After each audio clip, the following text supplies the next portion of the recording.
Malinaw na tubig, preskong hangin at maaliwalas na tanawin. Ito ang umaakit sa mga turista sa Baruan Beach sa Sitio Loklok, Barangay Baruan, Agno, Pangasinan. Malapulbos din ang puting buhangin sa Baruan Beach.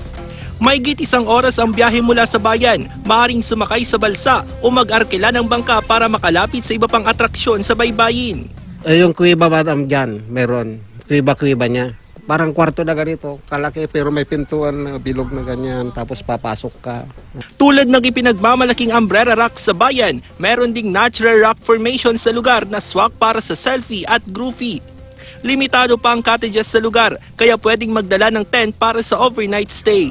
Bagamat kakaunti pa lang ang nagtutungo sa dagong yaman ng bayan, mahigpit na raw ang pagpapanatili ng kalinisan sa lugar. Ma-regulate talaga yung dumi kasi pag maraming tao, maraming dumi. So yun ang pinakauna sa lahat. And then nagsisik talaga sila kung sino yung mga gustong magkaroon ng magbigay ng maging transient house para dun muna magstay yung mga tourists habang wala pang mga cottages. Perfect day mag-relax ngayon sa Lake Danao sa Ormoc City sa Leyte. Hugis gitara ang lawa na 143 hectares ang laki. Malamig ang hangin sa lugar. Mula sa Ormoc proper, 1 oras ang biyahe para makarating dito. Tiyak na ma-enjoy ng mga bisita rito ang view ng lawa at ng bukirin. Pwede ring magrenta ng floating cottages dito sa halagang 500 piso pataas. Tibok Lake, tapos kini mo floating cottage sila.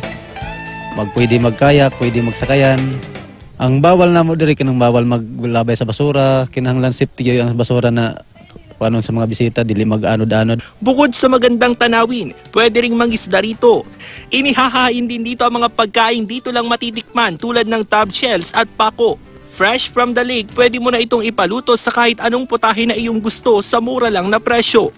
Nami kinhason gikan sa lake na misuso or tilapia, karpa, kasili. Muna yung kasagaran makuha diri sa lake. Gikan sa lake. Muna ang specialty diri sa mga bisita tanan, mga musuroy. Paluto. Dineklarang Lake Danao na isang natural park noong 1998. Russell Simorio, Nagbabalita, Pilipinas.